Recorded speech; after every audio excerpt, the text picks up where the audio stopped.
It's time once again for another episode of the Buckhead Business Show. Being brought to you by the Buckhead Business Association. Broadcasting live from the Pro Business Channel studios in Atlanta.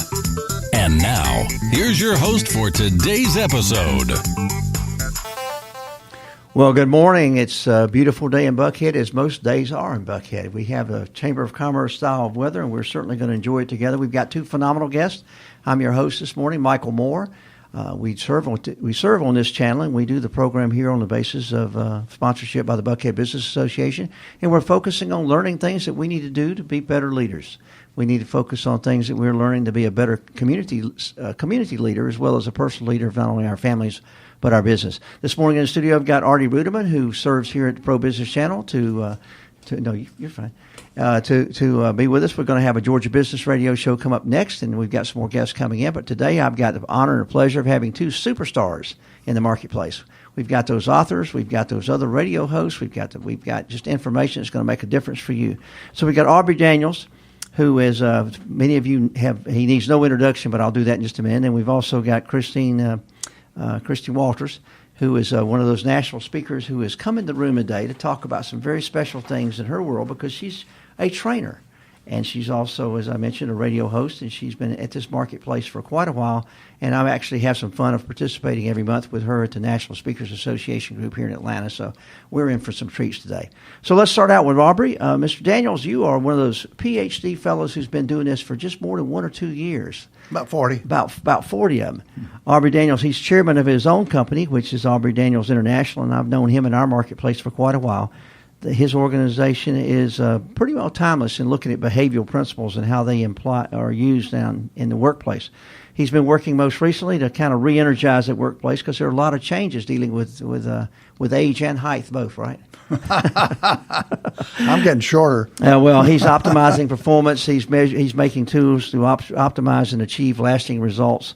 And, of course, I'm going to share this little secret, and it'll be a test later. He's published 7 books about performance, systems, workplace safety, and management issues. And we're going to wrap up at the end and really talk about culture, which is how we're going to move into the second part of our show this morning. But I think he's brought along a book today, and if you want to drop your business card in that slot in your radio, we'll have a drawing a bit later. But I'm going to get the autographed copy. I can pretty well guarantee that. You are right here in Buckhead, so you're truly a Buckhead business, and you've been here for a number of years, like you said, over 10. And that makes you a native in Buckhead, because everybody's moving in here. So, Aubrey, how in the world did you get started on a train of 7 books? I don't know. You know, if in high school they'd given a superlative for a person least likely to write a book, it would have been me. You got that 2 years running, didn't you? And I don't know. You know, it's one of those things like, I think it must be like having a baby. I've never personally had one. I've got 2 daughters. But you know, I hear many women say, you know, I'm not going through this again. And if we have a second child, you're going to have it, to her husband. And I say this thing, when I wrote my first book, I said, I'm not going to do this again. And then, you know, time fades, and you say, well, maybe one more. Well, I think because of your experience in the marketplace, and we'll talk about your degree in a moment. I know that everybody's interested to go, you're a PhD, but you didn't operate last week, right? No, I did not. But you work on your latest book title, which is kind of interesting. As you said, you've been doing this for a number of years, and I'm sure you've accumulated that knowledge where you've finally said, boy, I think I've got enough thoughts to put a book together. Yeah. But the latest one, Life's a Picnic, talk about how in the world you got to that point. Well, what I would be called a behaviorist. You know, you can divide psychologists into cognitive ones, which study the mind, and behaviorists study behavior. And so what we brought to business is we don't need to read people's minds to figure them out or motivate them or whatever. We just need to look at their behavior. And we learn from our environment, and if the environment teaches the wrong thing, then we don't blame them for learning the wrong thing. But managers almost never look at the environment first. They look at the person and say, you know, what's wrong with you? Why you not act like we want you to act? And we say that's data to say that something we're doing is wrong. And the picnic basically is an acronym for positive immediate certain and negative immediate certain consequences. And that is that most behavior migrates toward positive immediate certain consequences. We drive around a parking lot to find a close space when, we spend more time trying to find a space than we save with the parking space. but we tend to go toward things that have an immediate payoff. And it's hard. You might define maturity as the ability to delay gratification, or as we say, positive reinforcement. And so many of the things that cause problems in our society are things that have, in many cases, a negative immediate consequence in the beginning, although they have a positive consequence later on. Some people don't like to take medicine, but we know that the medicine will have a positive effect on the disease, but they take it and nothing immediate happens to them. And they choke on it or whatever immediately. So we begin to try to understand behavior. If they're having a problem with safety, don't do the things they're supposed to do in safety, then what are the things that we can put into place that would cause them to have a positive experience for doing that, as opposed to some negative, which is natural. Well, reinforcement, we've all read those books, Who Moved My Cheese, or how the experiments are not, what is it called, double-blind experiments? Yeah. And I was reading one the other day about the knee surgery. And I just couldn't figure it out. They said that 53% of people had a better result not getting cut on. I couldn't figure out how they validated that one. But I've watched a lot of people live, and I'm wondering, did they have the option or not? Well, this is the problem that we find with the general population. They don't understand science. And quite frankly, people in the media don't do either. They'll have interviewed two people and think this is a trend. Well, they OJT'd it, They report on the stories, and people read them, and they got promoted. Yeah, and right, sure. They never figured it out. So back to the story of having a very successful career and being an international speaker and being a trainer, putting together these number of different books. I'm always interested. What's one of those interesting encounters you've had with one of those folks who read your book and gained some result that shared it with you? Well, we've got a class going on right now, and I introduced the class saying it's going to be a life-changing experience. And one of the positive things I get, is I get almost every week I get somebody's retired and said, it was the best training I've had in my life, and it changed what I did at work and what I did at home. Because we're talking about behavior, and, you behave at work, you behave at home. So well, it's normally that way. It transfers immediately. It's not like we're teaching them something to do for business that they wouldn't be able to do at home. And, I heard Paul O'Neill, who was the president of Alcoa, a couple of days ago in a video on the web. And he was talking about that he ran Alcoa so that every employee would have a meaningful experience every day. Notice something that would have a meaning in their lives. Mm-hmm. And that's a tall order for most business people. But I think he's absolutely right, that you live most of your waking hours at work. Mm-hmm. And if that's something you hate doing, then, you have a wasted life. Yeah, stop working overtime. Right. Exactly. Do that. I was with, as you said, one of those CEOs the other day who talked about taking on a company that had not made a profit in, 6 or 8 years. And the board didn't seem to be very concerned because that particular company was just kind of a shell to take care of some other things that needed to be done. He went in and said, guys, the board has told me that we could make profits. It's not unheard of. So he said, but how we're going to do it? I'm not going to change anything here. You're going to tell me what to change, right, and you're going to tell me when to change it, right, and you're going to tell me how we're going to change it. And my goal is here. And so he said, it's amazing. I was going to have a meeting in 3 days. By the time I got back to my office, I already had notes and people standing at my door that wanted to meet tomorrow. Yeah, right. And didn't want to wait 3 days Sure. to have that company meeting. Sure. And he said, this is not just a small company meeting. This was 3,000 people. Yeah, right. Well, he was smart to have had those experiences. And a year later, guess what? They were now profitable. Yeah, it doesn't surprise me. He said, I didn't do it. My folks did it, and it made a difference. Yeah, absolutely. So in terms of what you see in our marketplace for leaders happening and things going right, talk about some of the things that you've seen a positive impact in what we're doing in our marketplace and our society today. Well, I think finally there are leaders that are waking up to understand they don't have to be the smartest person in the room. And, it's like no one of us is as smart as all of us. So it's a movement, I think, to involve employees in figuring out what we need to do, just like the person you talked about. That, I remember a fellow who took over TaylorMade Golf, and he was a salesperson, and the president had kind of screwed things up, so he says, we want you to take it over. And he said, well, I don't know anything about it. And quite frankly, I think that's often the best recommendation for a leader. And so he called his group together and he said, look, everybody knows me. I don't know what to do. So what do you think? And some person spoke up and says, well, I think we need to do X.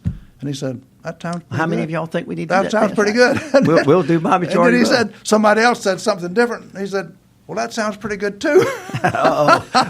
We're going down one of those forked trails, right? But I think he was on the right track, and I think if he'd felt like he had to be the boss, then he would have probably failed. I understand. Well, let's talk about culture change. You've seen a lot of things happen in your over 10 years of service in the marketplace of corporate America. So talk about and kind of put it in decades. 40 years ago, 30 years ago, 20 years ago, what's happened? I think what's happened, of course, is that most people were trained to go to business and do what the boss said. And young people don't do that anymore. There was a period where people said, you got to tell them why. You don't have to tell them why. You just have to do the right thing. If you do the right thing, they don't have a why. Mm-hmm. And they ask why, tell you you're doing something wrong. And even with your children. So why do I need to do this, Daddy? Well, if you can't tell them what the reason for that is, then you're in trouble.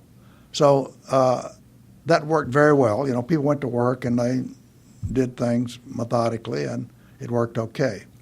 And then, of course, and I think, you can attribute this to world events and all sorts of things, but the fact of the matter is it's changed.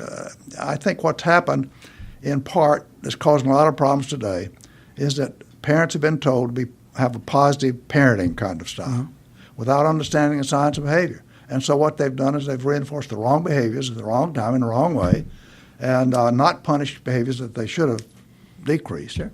And so, people get the idea that, I'm the center of the universe and that you need to respond to me. Well, that's not quite right. Well. But in fact, it's a step forward, I think, in terms of that any group that you talk to, the group knows more than any person in it. That's right. And so it's not the lemming approach; it's something a lot different. Right, exactly. And so anybody that feels, and I worked in medical field for a long time, and the doctors taught to be right. Mm-hmm.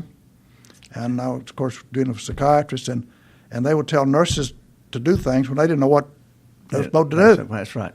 And that doesn't go over long anymore. And and we're going to talk a little bit more as we wrap up about the culture process, which I know you're an expert in that process. But before we kind of wrap this segment up, just go ahead and share with us your book name and how they find you. And well, it's called Life's a Picnic When You Understand Behavior. It really does simplify a lot of things, and that's what people tell us all the time, that this really makes sense. And the thing that we work with companies on is that the best way to run a company is also the best way to manage people. And you're right here on Peachtree Road, just down the street. Yep. Sure, we walked over this morning. Daniels@aubreydaniels.com. It's real easy. Okay. Best phone number to get you at your office? 678-904-6140. Right. And the last question is, you've got a website, I'm sure.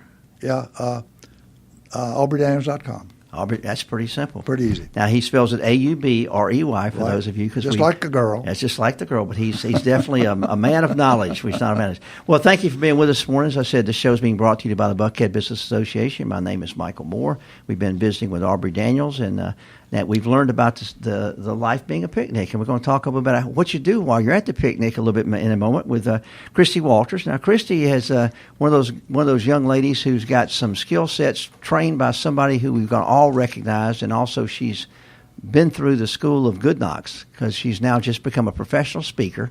And you've had to put your voice out there, and you've been standing on the platforms, you've been touring, but you're really a trainer at heart, and you really want to get the story out there for people so they can understand. So, Christine, tell us how you got into the business that you're doing, and tell us what we need to know this morning about. Sure. Thank you so much for having me. I have been in the business world really working with small technology firms for the last 25 years. primarily focused in sales and marketing. And as much as I loved the small business environment, I didn't like the volatility that came along with it. So when I came to a crossroads in my career a couple of years ago and decided I was going to part ways with my current company, I sat down with my business coach and I said, something's missing here. The things that I love, the things that I want to do are not being embraced in the day-to-day operations of the companies that I'm going to work for. And I think that I could help a lot of small businesses do this if that was the only thing I was focused on. And this was educating and coaching employees to be their best self, and in turn, they would do the best for the company.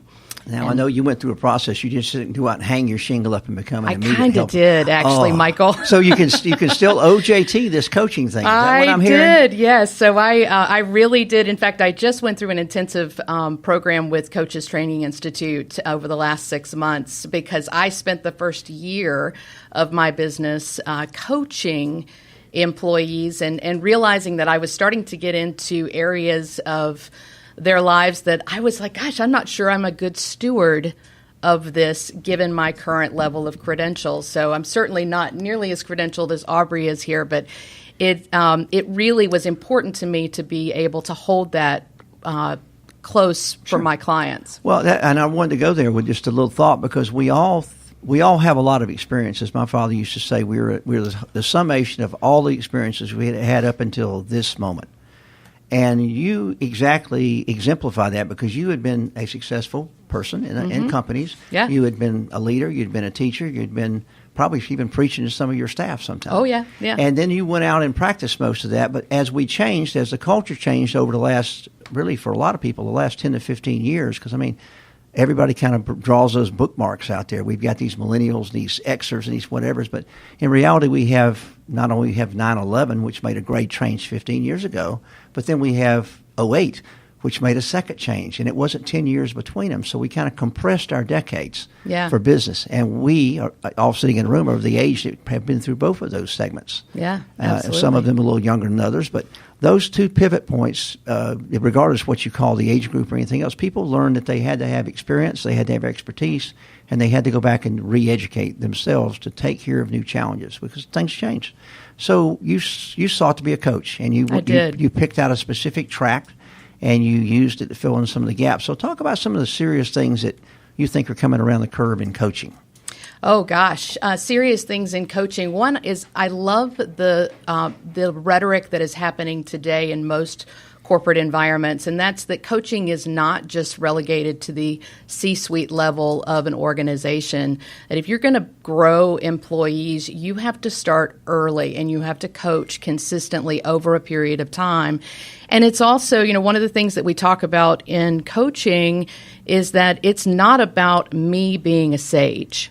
It's not about me being the subject matter expert and coming in and telling you my way to do things.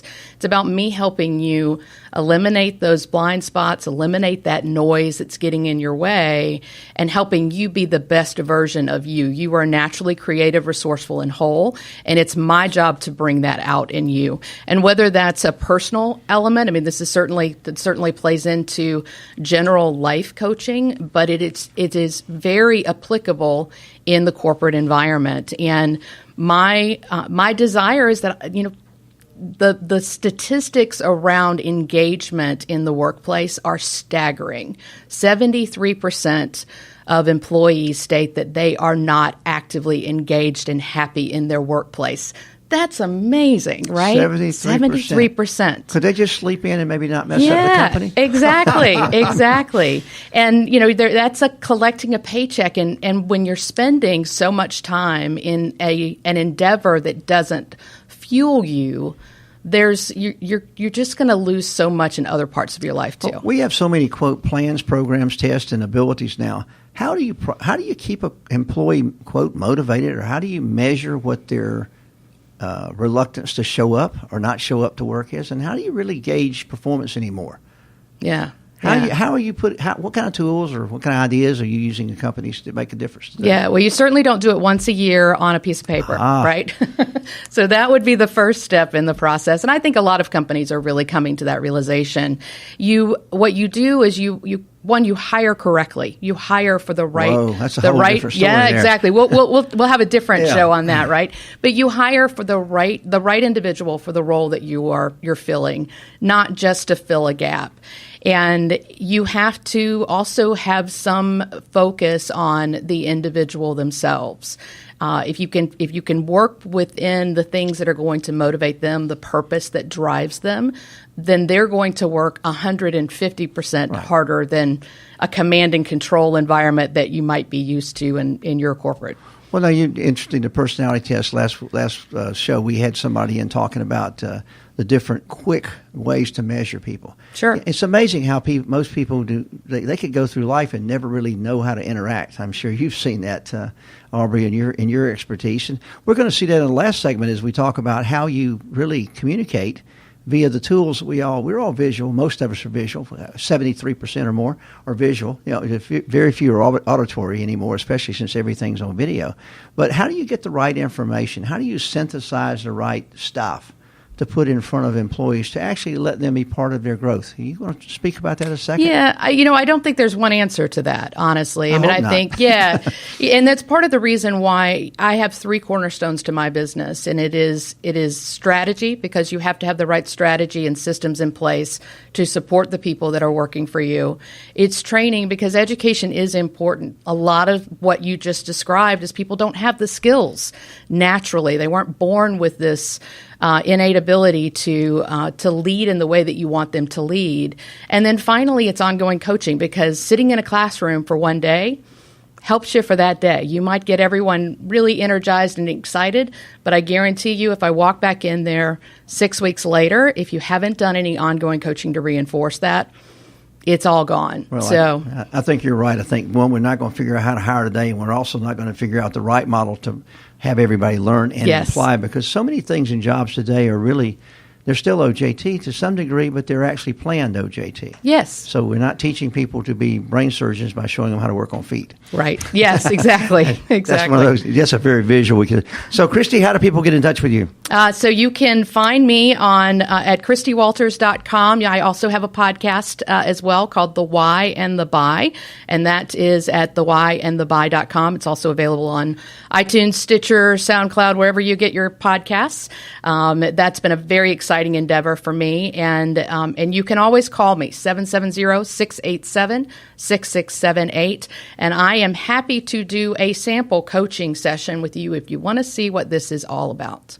Well, I think you're going to have to sign me up there. Yes, I love it. Now, the last thing I want to mention is I noted in your bio today, and we didn't talk about it, but you worked with one of my friends. I do. I still do. Jeffrey Gittimer. Jeffrey has been in and out of my sales career life, whether he knows it or not. He's been in and out of a lot of our lives. Well, this is true. Books. That's right. He's written many books. Yeah. So I had a sales manager give me the Little Red Book of Selling about 15 years ago, and what I love about Jeffrey's material is that it is not rocket science. Sales is life. It is about interacting with people. It's about connecting with people, and it's about giving value. That's not just about you. So he does a really good job of articulating that, and he's pretty simple. He's doesn't have a lot of flowery words. No, he's Jeffrey. pretty simple, short words. Well, thank you. I just wanted to include that because he's a friend of Atlanta's, and certainly a friend of sales folks in general with themselves. Absolutely. So we've been visiting with Christy Walters, and I'm sure you're going to dial on our website and learn some very interesting things. And I like the idea of the title of this, Why You Buy. Yes, thank you. The Why and the Buy. That's it. Now we'll move on. We got Celeste Simmons, our third guest for today, not our last guest, but happens to be our final guest for this half-hour segment. Now, she's been in marketing for 14 years, and she started in the technical writing side and has really got involved, and she is also a published author. So we've got a lot of content being delivered around this table today. She's actually, her and her team can communicate with us via the web and help build websites that are very, very catchy. And on a daily business, you're working with a lot of people who are now beginning to look at how they use Facebook, how they use LinkedIn, how they use Google+, how to use YouTube, and one I'm not even familiar with, Houzz. I'll let you talk about that. And Pinterest and a lot more. But she is a social media pro. So, Celestine, in 14 years, you've seen a lot of change. So talk about why you chose a niche of doing this as opposed to just writing those good technical manuals. Well, it's a lot more exciting. It certainly does change. So you're in a job you enjoy doing. Basis. You're not one of the 73%. No. No, I do enjoy doing it. It's difficult almost to keep up with all the changes that go on in social media. SEO, websites as a whole, Google brings things down the pike. We have to keep up or we get left behind. And social media was one of those things that in business, when I'd worked in the corporate world, I saw that was really important. The ones that were not active on social media were the ones that were getting left behind. And whether business owners realize it or not, they do have a reputation online. And even if they're not watching, it's still there. Other people can create their reputation even if they are not. Well, there's been such a learning curve, and we've talked about three different. All three of our guests are focused on that today. As things are changing, whether we want them to or not. So, as I said in your introduction, there's one term I wasn't even at all familiar with, and so talk to us about the same question I asked Christy a little earlier. What's coming down the pipe? What are you seeing? As you've been in the web business and the social media business for the time it's been getting much more active and much more measurable. So, talk about some things business owners need to be looking at.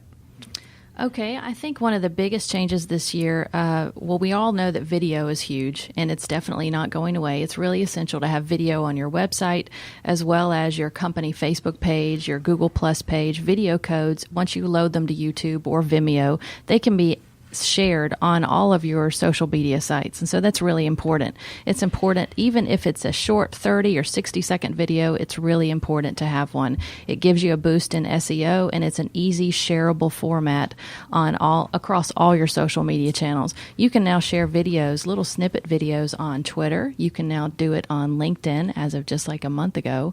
And if you're this an is influencer, something, not everybody. That's true. But it's on those pages, and it's so accessible now. It's a force to be reckoned with, and so it's one of those things that I see. It's not an option anymore. If you want to be seen as a reputable business and a business on the move, you've got to have some video behind you. Okay, so I'm behind the times. I don't have a video on the web now. So if I start looking at how to put it there and when to put it there, you mentioned Vimeo, you mentioned some other initials, you mentioned all these social media tools. Christy's a sole practitioner. Aubrey's got a real company, but somewhere in between there's the rest of the world. Okay. So talk about what's your counseling look like for those poor people? Not the coaching part, but the counseling. You need to put your head in your hands and start moving forward. That's true. Okay, so what we typically do for clients is we assess, we just do an overall assessment on what their website looks like, what it's lacking, and then from that part of what we see that's lacking, what they have versus what they don't have, we make a step-by-step process of the order that they should go in order to get their website improved, in order to improve their reputation online. And so it doesn't have to be attacked all 10 things at once. You can just start it step by step. And a lot of these things, in fact, most of these things are really affordable because the tools are in our hand every day. You can use your cell phone. It doesn't have to be a $1,000 video produced by some big company. You can actually do a slideshow video. Snippet videos are just like $100 now, or less. They're based on programs. You just write a script, you put together some images. It's so easy to do, and it's because it's a really competitive market, the video place. So all these little programs, you can just buy a monthly subscription plan, produce it yourself, and within an hour, you can have it on your website. It's that easy. So it all goes back to about willingness. Right. Measuring of your time. Now let's talk about that dangerous part, which is measuring the results. Okay. How do you really measure that? You talk about it being so great, but how do you begin to really see if you're getting any traction other than someone knocking on your door and coming in and becoming a new customer? Well, the best way to do it, the irrefutable way to do it, is to have a Google tracking code on the back of your website, and your webmaster can add one of those Google tracking codes. That's free. I don't know if anybody knows that, but a Google tracking code is free. It only takes the actual labor of putting it there, and then after that, you can log into analytics.google.com and see how you're doing. You can track your paid traffic if you're watching it on Google AdWords, or you can track your organic traffic if it's all by social social media, video outlets, and post things like that. So that's the best way to do it. Well, I appreciate you sharing with us how the test and measure theory, but let's assume we're all not smart enough to test and measure ourselves, so we just need to call you, right? Right. Absolutely. And how do people get in touch with you? Okay, they can go to bigsocialmarketing.com. The contact page sends us an email, or they're welcome to call us at 678-315-0112. Well, very good. Well, it's a pleasure to have you with us, and I'm going to ask that last final question. We were going to have a little bit of Q&A time. We were out of time on this segment. But if you were going to do just one video today, would it really be the intro video? Would you deliver a piece of cool information that no one else had delivered yet? Or would you do a 30-second, a 45-second, or 60-second? Just kind of address what you do as the first video activity if you were a brand new company and you'd been listening to this station today and you're going to go out and do something this afternoon. What would it be? If I was a brand new company and I did not have a video, if I could choose, I would do 60 seconds, an informational video of what makes you different. That's what I would do. So write it down, plan it, speak it, practice it, and in Right. 60 seconds, tell your story. That's right. She sounds like a great idea to me. That seems like a great piece of information. Well, thank you for being with the Buckhead Business Show today. We've had 3 fabulous guests in studio. Mr. Daniels, who, 7 books. I can think about that. He had to write the first one, though, so we all want to be authors. So thank you for doing that. And we're looking forward to Life's a Picnic. So pick it up, read it, and work with it. Also, Miss Walters, who has now, become a coach. Yes. And she's become a radio host, and she's here with us today, and she shared the idea that you really have to learn and then deliver to your clients what they need, and there's maybe some personal learning along the way, right? Always some personal learning. We change and grow up, and we've talked about major pivots in our life. And then lastly, even though you know all this stuff, you really do have to communicate with your customers and your future customers as well as your past customers and keep your story fresh in front of them. So it's been a pleasure to be with you today. Thank you, radio guests. We can get in touch with all those. Please go to our site, probusinesschannel.com. And also you can go to the buckheadbusinessshow.com and get the information. You can see us online. But mainly we want you to be part of the Buckhead Business Association. Come down to our monthly events, our weekly events. Matter of fact, tonight we're going to be having one of our monthly after hours. But each Thursday morning we meet at the City Club of Buckhead, and we learn just like we learned today. Good information that we can carry forward in our business every day, and we'll find some people who either know how to help us or need our help. So it's always good to be with those kind of folks. Again, I'm Michael Moore, your host here at the Buckhead Business Show on the Pro Business Channel. That's a wrap. Thank you for joining us and our guests on the Pro Business Channel. Use the social media links here to share today's show and stay tuned for the next episode of the Buckhead Business Show. Brought to you by the Buckhead Business Association.